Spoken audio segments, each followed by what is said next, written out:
드리도록 하겠습니다. 이건 제가 낸 책들이고 만든 동영상들입니다. 생각보다 많죠. 네.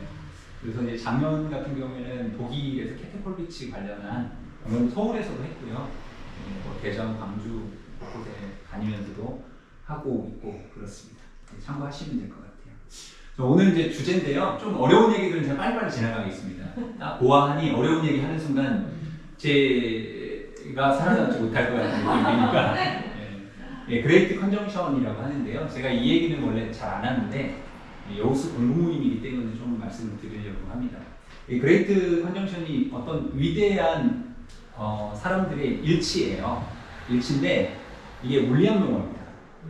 물리학 용어인데 이 천문학을 하시는 분들은 그런 얘기를 해요. 행성과 행성 일직선이 되던 때가 나타날 때마다 다 리셋이 돼요. 코로나 때도 사실 이렇게 행성과 행성이 맞닿아 있죠. 근데 이제 문제는 뭐냐면 이렇게 합일이 되는 합해지는 순간에 좋은 것도 만들어지고 안 좋은 것도 만들어집니다. 동시에 만들어지는데 그때 인간이 어떤 마음으로 뭘 선택하느냐에 따라서 행복의 결정이 사라지기도 합니다. 그러니까 우리 팬데믹 상황에서 코로나가 딱 이때 만들어졌거든요. 2020년도에. 그때 동시에 뭐가 만들어졌을까요? 주식하시는 분들은 바로 눈치채셔야 되는데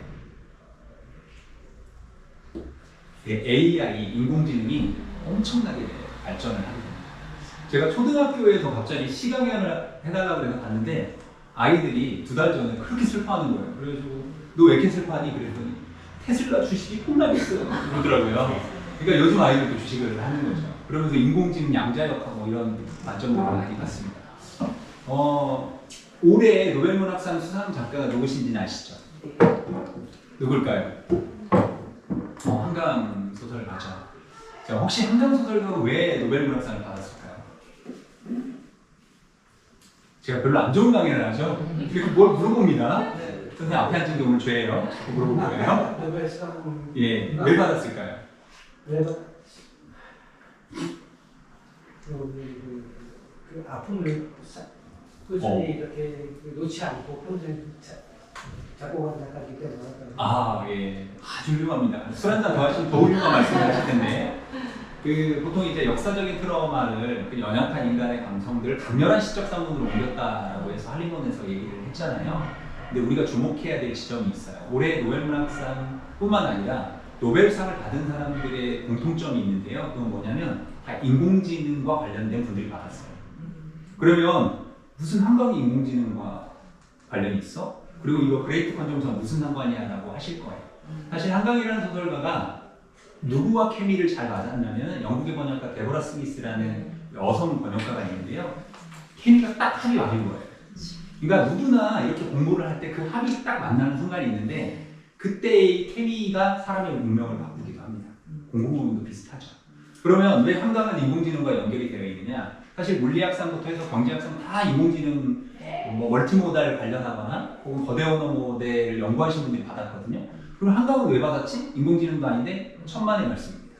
왜 그러냐면 우리가 가끔 이제 문학평론가적인 입장에서 보면 어떤 4.3이나 5.18에 관한 소설을 써서 상을 받은 게 아니에요.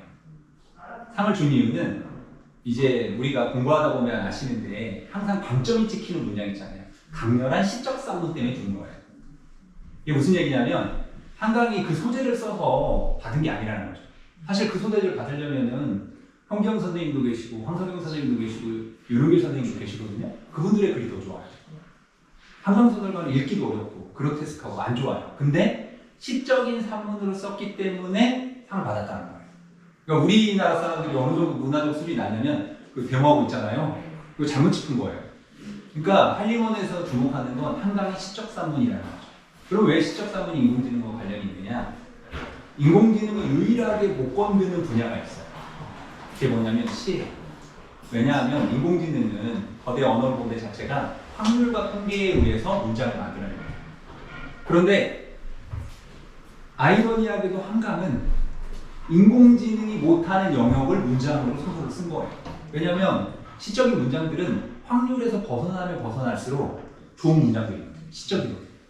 그러니까 다시 말하면 선생님들이 평상시에 쓰는 정보적인 언어들이나 내가 쓰는 용어들에서 벗어날수록 시적인 문장들이니까 어쩌면 인공지능과 가장 멀리 있지만 가장 밀접하게 있는 거죠. 그래서 구글에서 예전에 그 인공지능과 관련한 그 챗GPT, 생성형 AI와 그 오픈 AI에서 만들기 전에 만들었던 게 바드라는 생성형 툴이었어요. 그 바드라는 뜻이 음유시인이라는 뜻입니다. 다시 말하면 시적인 인간들만 이제 살아남을 수 있다라고 인공지능 학자들이 이미 예견을 했어요. 그래서 오스트리아에 계시는 이제 지금 작가였지만 이반 일치라는 철학자가 우리에게 메시지를 남겨놨는데 여우숲에도 딱 적용되는 부분입니다. 그게 뭐였냐면 이제 이 지구를 유일하게 구할 수 있는 이제 공통된 어떤 문제의식이 있는데 그게 세 가지인데 자전거, 그리고 도서관, 그리고 시다, 딱 세 가지로 남기고 갔어요. 예, 근데 실제로 보시면 이 자전거는 생태 문제예요. 생태 테라피, 그리고 자연환경에 대한 문제고, 그 다음에 두 번째는 도서관이에요. 예, 그러니까 우리 동네 책방들이 있죠. 이런 것들이 그 나라를 살릴 수 있고 문화를 살릴 수 있다는, 그리고 마지막으로 시적인 감성이에요. 그러니까 그것들을 좀 알고 공부도 하시면 좋겠다는 생각이 듭니다. 그래서 이 그레이트 컨정션이 한만 가지고는 안 돼요. 한만 가지고는 안 되고, 여기 모이셨는데 처음에 다 좋아요. 만날 때는. 근데 그게 오래 갈 수 있을까요? 선생님 벌써부터 마음에 안 드시는구나, 저. 이 헤어스타일. 예, 그러니까 하는 좋지만 이제 격이 맞아야 돼요. 예, 퀄리티가 좋아야 됩니다. 이 퀄리티를 맞추는 게 쉽지 않은데요. 그게 딱 맞았을 때 우리는 뭐라 그러냐면 합격이라고 얘기를 해요. 그러니까 우리가 어디 같은 시험 보면 그러잖아요. 학원 좋아도 안 뽑는 사람도 많아요. 저 친구 좋은 대학 나오고 뭐 능력도 있는 것 같아. 그렇다고 안 뽑아요. 합격이 돼야 돼요. 이 친구하고 나는 어떤 시너지가 있겠구나를 봐야 돼요. 그러니까 삶도 그래요. 내 삶하고 이게 나하고 잘 맞는 것 같지만 좀 어긋나. 이게 격이 안 맞아. 그러면 안 되잖아요. 그래서 오늘 이제 그런 얘기를 조금 하려고 합니다. 이건 이제 그레이트 컨정션에 대한 얘기예요. 물리학이 하는 얘기인데 선생님들 머리 아프실 거니까 나중에 찾아보시면 됩니다. 이런 거. 예. 그래서 합격이라는 얘기를 이렇게 했습니다. 또 하나는 이제 품격에 대한 얘기를 좀 전제를 두고 가려고 해요. 선생님들 이게 전주 지도예요. 이제 고 지도인데요. 전주 사시는 분이 지금 무슨 한 분? 밖에 없으시구나. 예, 어서 오세요. 예. 안녕하세요. 안녕하세요. 네. 자, 이게 전주 지도인데, 예, 오늘 딴 오셨죠? 여기 지도 보여드려요. 예, 근데 이제 전주 고지도인데요. 예, 전주의 특징이 있는데, 전주의 고지도를 보면 이게 품자로 되어 있어요. 한자로, 성이. 이게 우리가 물건할 때 그 품자 있죠? 이 부자 3개가 되어 있는 형태로 되어 있습니다. 그래서 전주를 보통 품격의 도시라고 해요. 네, 품격의 도시라고 이렇게 하고, 지금 여기 우리가 있는 곳은 이 정도 됩니다. 그리고 여기가 이제 기린봉 쪽이 되는 곳인데요. 여기 제가 전주에 팔경을 적어놨어요. 네, 팔경을 적어놨는데 지금 여기 선생님들이 앉아 계신 이 공간이 혹시 이 팔경 중에 어딜까요? 예, 우리 교수님 오늘 저녁에 자기 돈으로 저녁 사드실 수 있는 특별한 기회를 드립니다. 너무 잘하셨어요. 기린토월. 여기가 기린토월이. 그러니까 왜 기린토월이냐면 옥상에 이제 루프탑에 올라가 보시면 아시겠지만 전주의 한옥마을이 딱 보이고요. 그리고 이쪽이 기린봉인데요. 정월대 보름 때 대한민국에서 가장 아름다운 보름달을 볼 수 있는 곳이 이곳이에요. 그리고 오늘은 보름달은 안 되지만 나중에 꼭 전주에 와보시면 이 옥상에 보시면 됩니다. 이것을 누가 봤냐면 누가 봤을까요? 교수님 보시고. 저요? 아닙니다. 이 백제 시대 때부터 많은 사람들이 이 기린대로가 있어요. 그래서 근데 이때의 기린이 우리 동물원에서 보는 그 기린이 아니에요. 기린이 아니라 이런 기린이야. 전설에 한유라는 사람이 시경에 등장하는 그 기린인데요. 근데 이 기린이 뭐 승냥이, 양, 용 이렇게 섞여 있는 전설의 동물이에요. 그 기린이에요. 그래서 마치 저기 그 기린에서 이렇게 달을 토해내듯이 이렇게 한다 그래가지고 기린 토월입니다. 근데 이 동물을 이렇게 생긴 거 한 번도 못 보셨잖아요. 제가 여기 1층 카페에 가면 제 그림이 걸려 있습니다. 기린 토월이 그림이 걸려 있는데 우리 여기 대표님이 제 컬렉터예요. 제 그림을 가장 많이 소유하고 있으면서 매일 달 뜨면 빌어요. 형님 빨리 가게 해주세요. 네, 그림이 값이 올라가야 되니까. 네, 근데 이 기린의 모습을 한 번도 본 적이 없잖아요. 근데 시경에 이제 그런 얘기가 있어요. 이걸 딱 보니까 사람들이 이 동물을 본 거예요. 그래서 이거 뭐지? 처음 보는데? 그래서 그 당시에 가장 핫한 스타가 있었어요. 지금으로 말하면 저보다 조금 강연을 잘하시는 강신주 선생님이라고 네, 그런 정도의 수준의 선생님이 계셨는데 막 쫓아갑니다. 근데 그분 이름이 공구라는 분이세요. 공구는 누구냐면 공자님 공구라고 합니다. 이게 노나라 시대인데 이게 딱 나타난 거예요. 예, 딱 나타나서 가서 그런 거예요. 선생님, 처음 공무는 동물이 나타났는데 이게 이름이 공구입니다.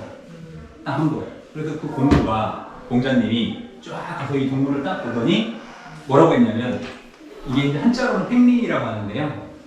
네가 기린이로구나 라고 얘기를 한 거예요. 근데 이게 왜 중요한 메시지를 갖냐면 이 기린을 알아본다는 것은 성인만 알아볼 수 있대요. 지금 여기서 눈치 빠르신 분들은 아 공자님이 되게 센스가 있는 분이구나. 자기가 성인이라는 걸 말하는 거죠. 다른 사람은 모르겠지만. 근데 이 기린 앞에서 엄청나게 우시는 거예요. 왜 우냐면 노나라 그 다음에 망했거든요. 그러니까 망하는 나라에 성스러운 동물이 나타났으니 그러니까 합이 안 맞았던 거죠. 이 품격이 안 맞는 어떤 동물이 나타났다는 얘기를 하고 있습니다. 그래서 품은 이 전주라는 공간은 사실 그런 공간이기도 한데요. 이 품은 팔로 이렇게 안아준다는 뜻을 가지고 있어요. 그래서 제가 여기 계신 선생님들께 드리고 싶은 말씀은 그런 거예요. 우리가 어떤 시적인 마음이나 그런 것들은 내가 어느 정도 아느냐에 따라서 이게 달라지는데 그것들을 잘 몰랐을 때는 그게 내상과는 괴리되어 있는 그런 감정들을 갖게 할 겁니다. 그래서 오늘 이제 그런 얘기들을 할 거고, 그 다음에 이게 또 전주에는 유학자들이 여기 향교가 있어요. 향교가 있는데, 아까 그 품의 안에 들어가 있는 거죠. 전주 향교가 있는데, 영화에서도 많이 나와 있는데, 우리가 보통 그런 생각들을 해요. 향교에 가면 가장 많이 볼 수 있는 나무가 혹시 뭐가 있을까요? 역시 한국 사람 같네요. 침묵. 예, 보통 은행나무가 많이 심어져 있는데요. 사실 이제 은행나무 밑에서 공부를 했다. 그래서 생단이라는 용어를 쓰기도 하고 그렇게 하는데 이건 이제 전해져 오면서 조금 이제 잘못되어 있는 그런 겁니다. 사실 공자님은 어디에서 공부를 하셨냐면 살구나무 밑에서 공부를 하셨어요. 근데 살구는 잘못 먹으면 죽어요. 그래서 살구라는 말이 개를 죽일 수 있다 이런 의미이기도 하거든요. 살구나무인데 왜 제가 살구 얘기를 하냐면 여기도 이제 그래서 조선중기의 이용희의 시 살구에 열매가 주렁주렁 매달려 있고 그 살구나무 밑에서 공자님이 공부를 하셨다. 근데 이것은 이제 그 저기 계명대학교에 계시는 강판봉 교수님이 나무 이야기로 이렇게 잘 해놓으신 이야기에 등장을 합니다. 근데 우리는 이제 공자님이 나무 밑에서 공부를 했다, 은행나무 밑에서 그렇게 이야기를 하고 있죠. 제가 근데 이 얘기를 하려고 하는 게 아니에요. 왜 이 얘기를 하려고 하는 게 아니냐면 오늘 주제하고 그대로 맞닿아 있는데요. 자, 선생님들이 어떻게 사는 것이 시적인 사유로 작동이 되는지를 설명하려고 하는 거예요. 정말로 제가 좋아하는 위대하신 우리 김수영 시인께서 그걸 시로 남겨놓으셨는데 그 시 제목이 사랑의 변주곡이에요. 들어보셨나요? 사랑의 변주곡? 예, 표정들이 순박해서 너무 좋은 것 같습니다. 네, 사랑의 변주곡인데 욕망이야 입을 열어라. 내가 사랑을 발견하겠다. 이렇게 시작되는 시예요. 근데 제가 일부만을 다 넣을 수가 없어서 받아봤습니다. 근데 김수영 시인이 이렇게 써놨어요. 나는 사랑을 만드는 기술을 한대요. 그리고 그 밑에 눈을 떴다 감는 기술. 이게 시의 기술이라는 거예요. 자, 시적인 인간이 그렇게 어렵지 않다라는 걸 보여주고 있는데 자, 눈을 한번 감았다 뜨는 게 시적인 인간이라는 거 좀 피부에 와닿으세요? 그래서 시작을 그렇게 하셨군요. 예. 저는 제가 이 구절을 만났을 때 저는 김수영을 연구를 했거든요. 너무 떨려가지고 잠이 안 왔어요. 왜 잠이 안 왔냐면 김수영이 눈을 떴다 감는 기술을 이제 불란서 혁명의 기술로 이렇게 연결을 해놨잖아요. 자, 보시면 선생님 지금 1분에 눈 몇 번 깜빡이세요? 안 세봤죠? 예, 보통 한 9번 깜빡이면 이제 안구건조증이 오고요. 보통 15번에서 20번 정도 인간이 보통 눈이 깜빡입니다. 이게 왜 중요하냐면 그러면 내가 보고 있는 그 사물이 1분에 15번에서 20번 새로운 존재로 바뀐다는 뜻이에요. 그게 사랑이라는 거예요. 자, 예를 들면 남편하고 엄청 싸우셨어요, 두 분이. 근데 남편하고 딱 싸웠는데 남편이 눈을 안 깜짝이고 눈을 부라려. 그럼 이것은 사랑이 없다는 거예요. 근데 김수영은 그걸 파악한 거예요. 어떻게? 인간이 눈만 깜빡이는 것만으로도 그 사람을 사랑하는 존재로 읽을 수 있다는 거예요. 사랑이 변주를. 그러니까 변주하는 것은 눈을 깜빡이면 변주예요. 그러니까 내가 막 싫어. 근데 싫어. 근데 그럼 한번 감아주자. 딱 질끈 감아줘서 뜨면 새로운 존재라는 거예요. 근데 이게 사실 물리학에서도 그렇거든요. 눈 한 번 깜빡이면 새로운 존재로 바뀌는 거예요. 그래서 아이들 보면 어떻게 해요? 자, 엄마 보고 눈 한 번 깜빡이면 그 애기가 막 잉크 딱 하면 어때요? 되게 예쁘죠? 네, 막 녹아나죠? 그게 시의 마음이라는 거예요. 놀랍지 않습니까? 그런데 그것을 그 다음 년에 뭐라고 해야 되냐면 복사시와 살구시와 복감시의 아름다운 단단함이요 써놨어요. 그러니까 그런 인간들이 어떻게 되냐면 복사시, 아까 제가 살구나무 얘기했죠. 살구나무시, 살구시 얘기했죠.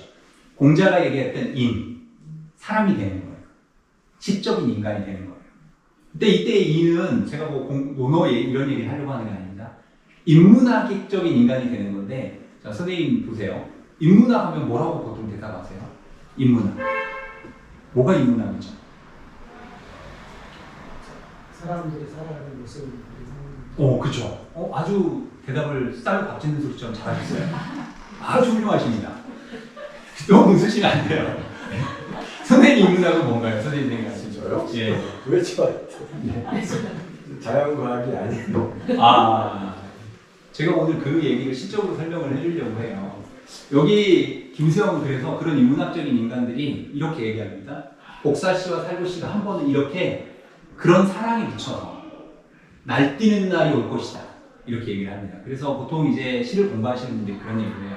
김수영 시인이 말했던 그 시인 무용론이라는 말이 있는데 이게 무슨 얘기냐면 모든 사람이 시인이 돼버리면 시인이 필요 없는 세상이 되는 거예요. 그러면 굳이 시적으로 안 살아도 돼요. 모두가 시적이니까. 근데 이때는 스스로 도는 힘으로 위하여, 그러니까 팽이처럼 뭉쳐다니는 게 아니에요. 시적인 인간들은 뭉쳐다니는 게 아니라 스스로 팽이처럼 도는 거예요. 제자리에 자기를 채찍질하면서. 그 헤르만헤스가 데미안에 그런 얘기를 썼죠. 얼마나 인간들이 서로가 서로를 두려워하며 저렇게 떼뭉쳐 다니냐고. 갑자기 공부모임이 떼뭉쳐 다니는 것처럼 보이는데 그건 아닙니다. 그러니까 스스로 도는 힘들을 만들려고 우리가 공부를 하는 거죠. 김수영의 식으로 말합니다. 자, 그러면 아까 1분에 눈을 15번에서 20번 깜빡인다 그랬잖아요. 인간이 70년을 산다고 했을 때 눈을 몇 번 깜빡일까요? 아니요, 아까는 다 이과형이었는데 갑자기 이과형으로 바뀌시네요. 곱하기를 많이 해요. 예? 엄청 많이.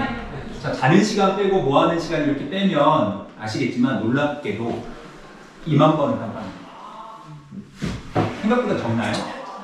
그죠? 근데 이게 정말로 놀라운 얘기인데요.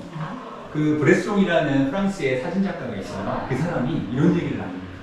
좋은 사진이란 수없이 많은 깜빡임 속에서, 순간 속에서 결정적인 하나의 순간을 찾는 거예요. 근데 사실 그 얘기는 좋은 시란 수없이 많은 장면 속에서 하나의 장면을 끄집어내는 거라는 의미이기도 해요. 그래서 요즘 사진작가들은 그런 얘기 하거든요. 좋은 사진은 2만 장 찍어서 한 장 고르는 거예요. 자, 이게 왜 그러냐면요. 누구나 시인이 될 수 있어요. 언제? 죽을 때. 죽을 때가 되면 2만 번 딱 깜빡이면 갑자기 그 게테의 파우스트에 나오는 구절처럼 멈춰라 순간아 너 정말 아름답구나. 아리스토 모멘툼이라는 용어 나오잖아요. 딱 한 장면만 떠 가장 시적인 장면. 근데 그게 가장 아름다운데 이때의 아름다움이란 아름이 아까 품이라고 얘기했잖아요. 나 아짜예요. 나다움이에요. 내가 언제 가장 나다웠지? 그러니까 다른 사람을 생각하는 게 아니고 살아있는 동안 가장 나다웠던 어떤 순간들이 딱 떠오르는 거예요. 그리고 안녕 사요나라 짜이찌엔 굿바이 끝하고 가는 거예요. 선생님들이 그래서 시적으로 산다는 게 공부가 아니에요. 잘 살고 있는지, 나답게 살고 있는지 이런 것들을 되묻는 겁니다.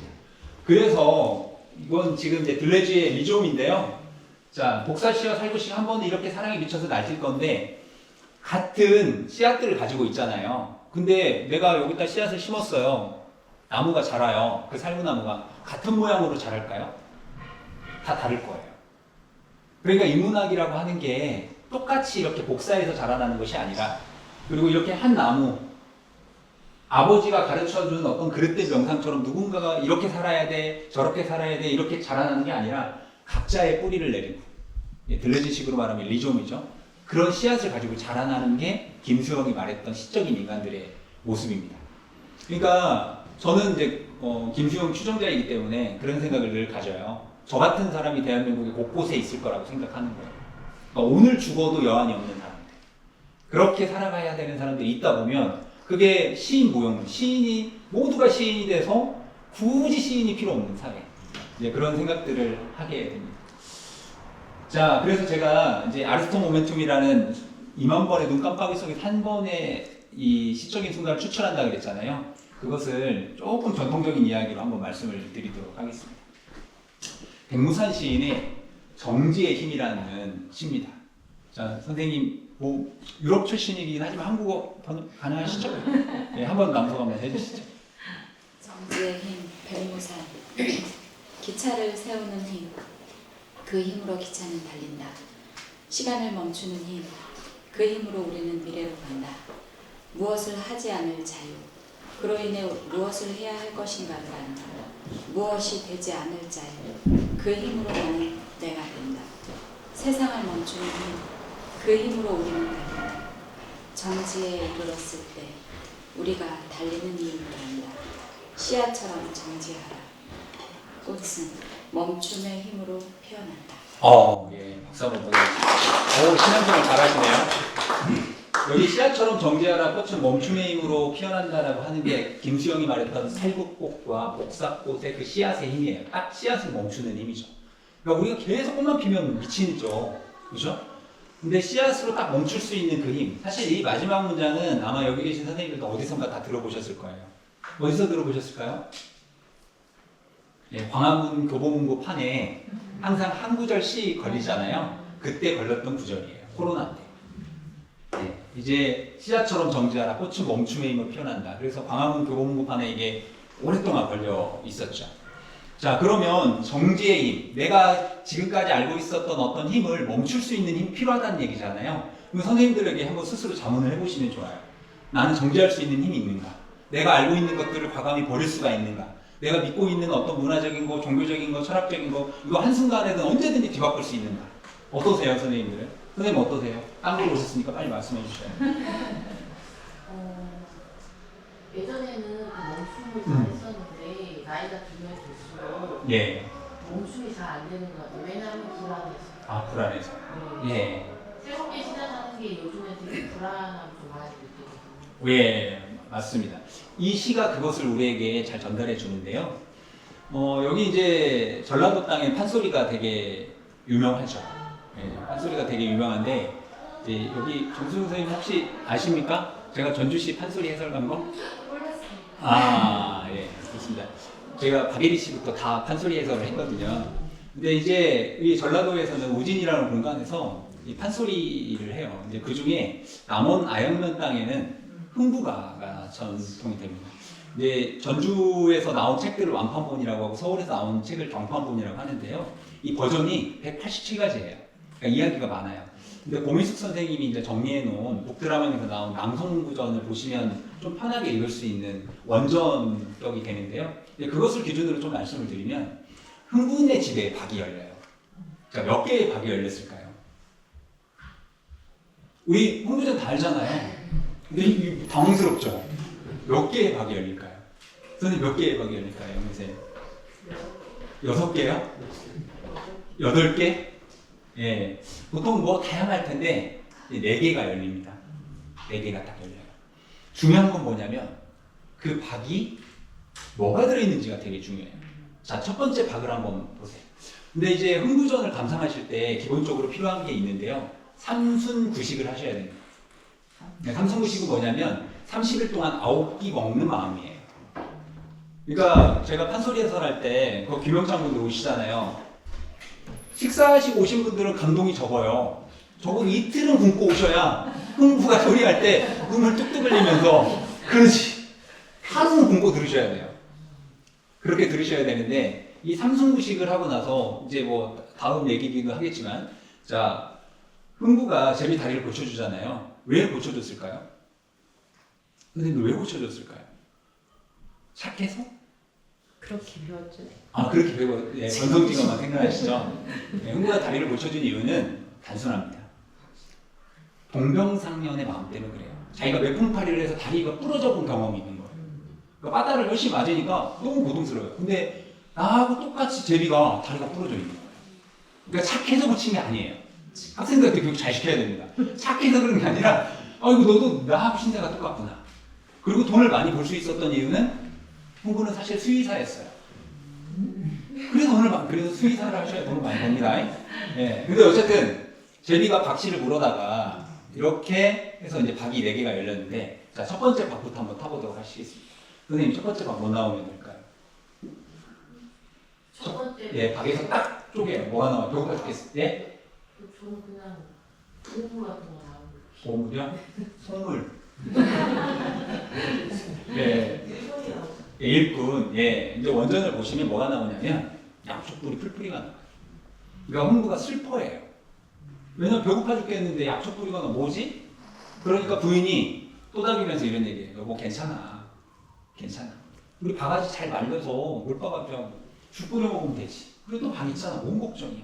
그러지? 또 이제 스르렁 스르렁 하면서 이제 또 두 번째 박을 탑니다. 선생님 두 번째 박 타면 뭐가 나오면 좋을까요?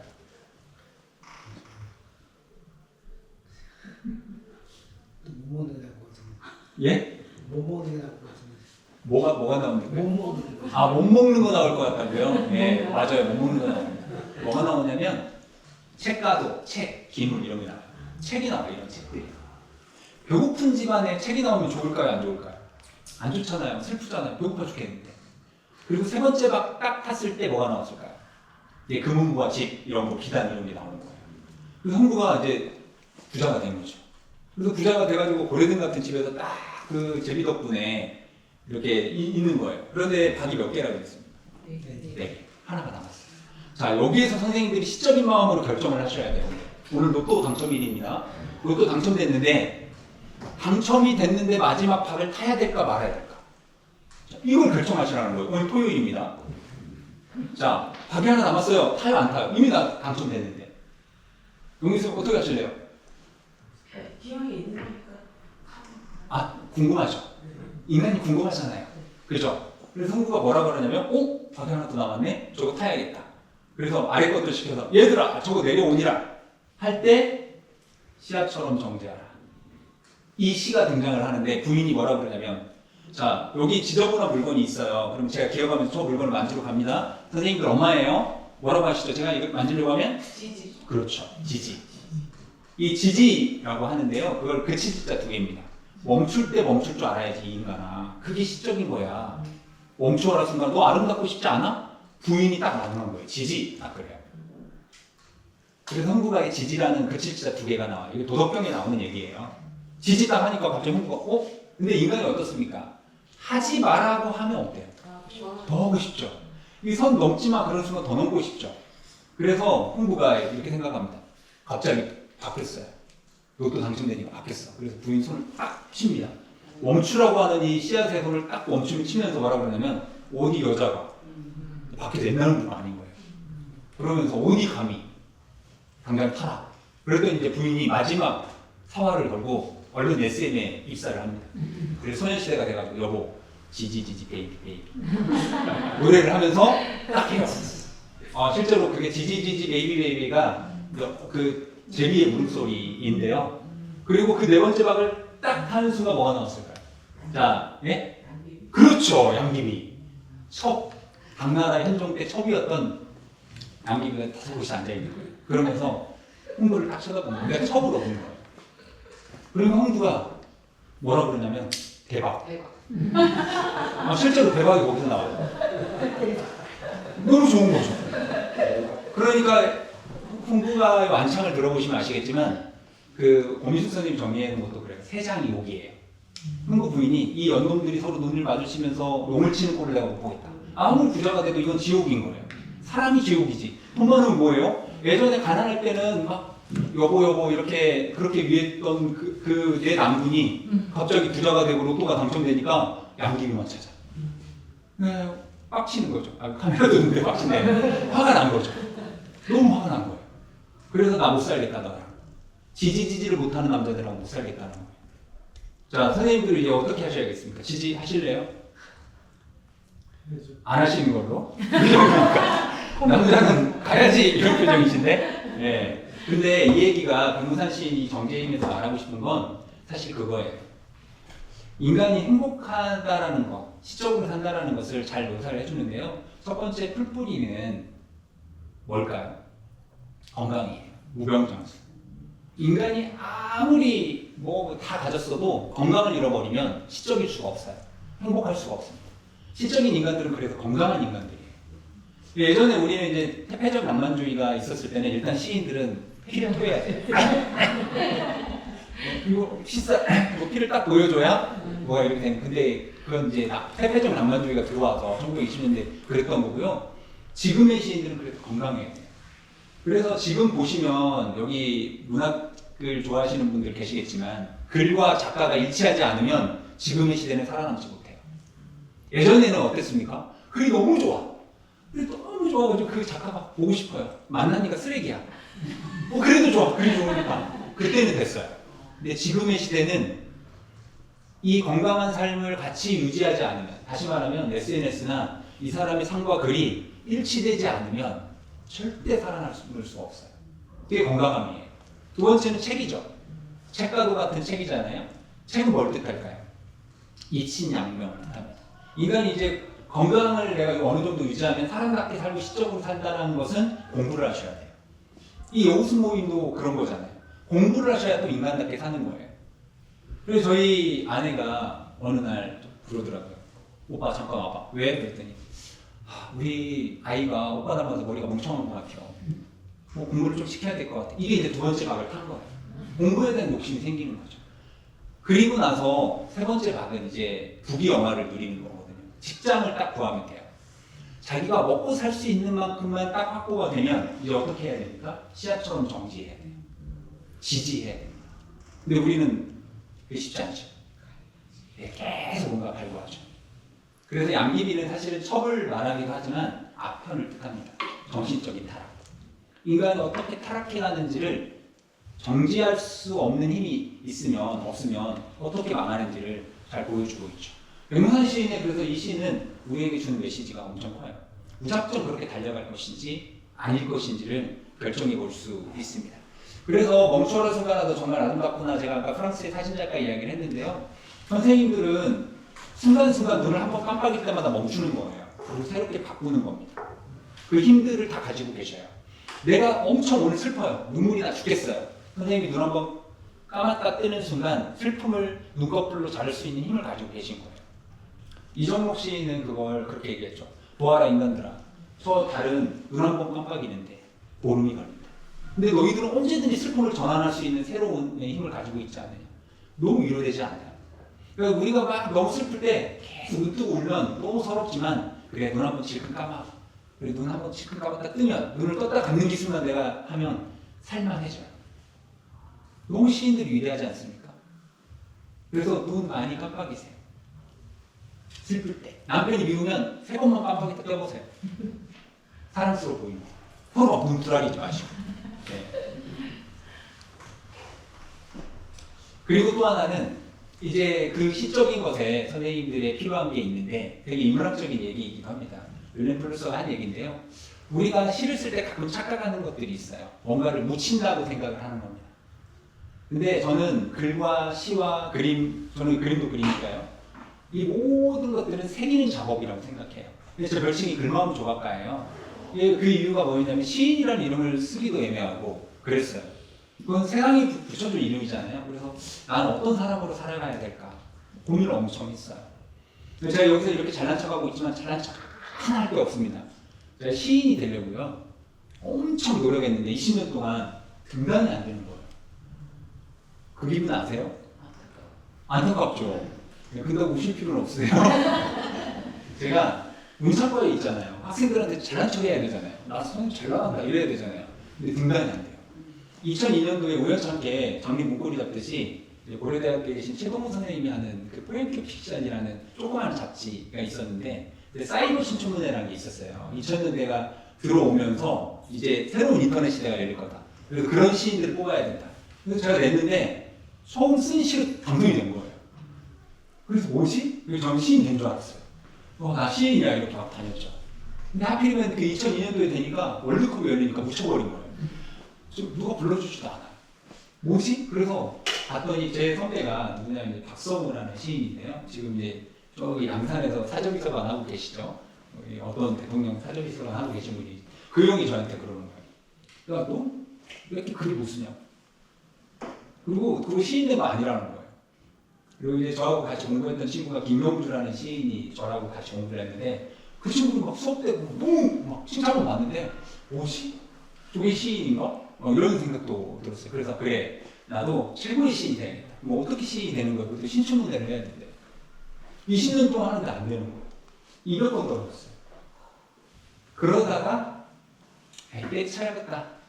그래서 글 안 쓰고 그림을 그리다가 그림 작가가 된 거예요. 예. 그런데 인생이 참 신기해요. 내가 누군가의 마음에다 새기는 일을 하고 싶다고 하니까 신기하게도 그 당시에 2019년인데요. 행안부에서 실패박람회라는 걸 했어요. 대한민국의 실패 작가를 뽑는데 그 감독님이 학교로 저를 찾아오신 거예요. 그래서 영우신문을 떠주세요. 고개를 딱 내밀더니 혹시 김정배 작가님? 그래가지고 왜요? 누구신데요? 저 실패박람회 감독인데요. 대한민국에서 실패한 작가를 뽑는다는데 200건 떨어지셨다고. 근데 그렇잖아요. 그러면 안 되잖아요. 나 잘 나가고 싶은데 누가 그런 얘기 하냐고요. 그랬더니 어떤 글 쓰는 선배가 그랬대요. 무서운 선배가. 근데 얘기를 들어보니까 암작 전시회를 하겠대요. 200건 떨어진 걸 전시하겠다는 거예요. 근데 그거 안 되잖아요. 무섭잖아요. 그래서 저 제자들한테 잘 나가야 되는데 왜 그러세요? 못 내려오는 거죠. 잘난 척하고 싶어가지고. 그랬더니 블라인드 처리하겠대요.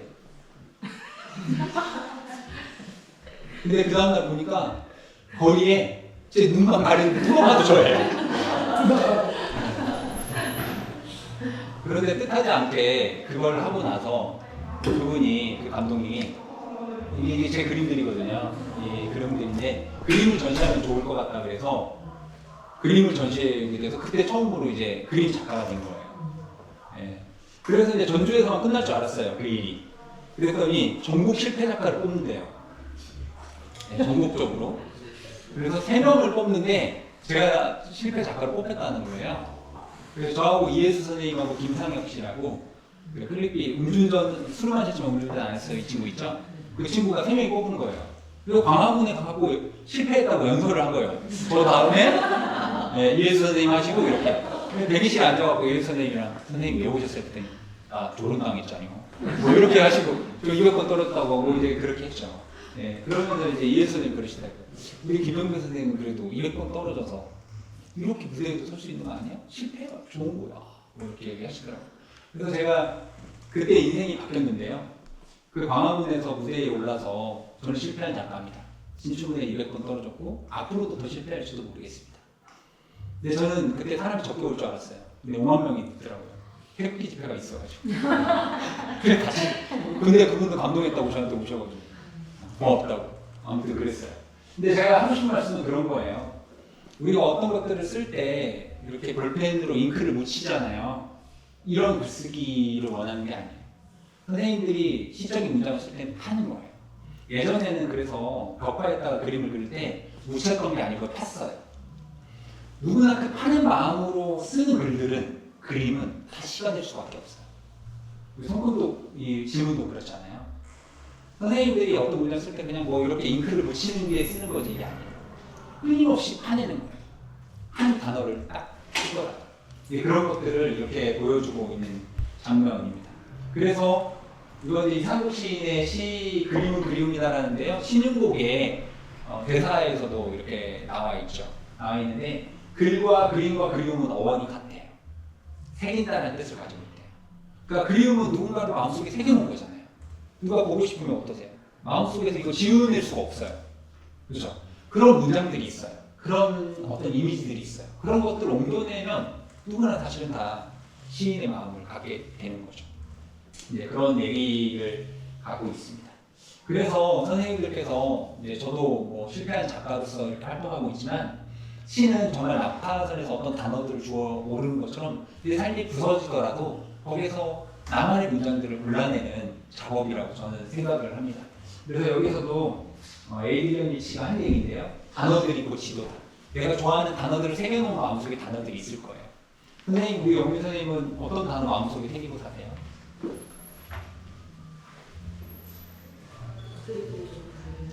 다른데? 요즘에는 몇 가지 단어가 있어요. 평안, 편안, 즐거움, 즐거움, 파란, 하람. 건데 왜 파랑인가요?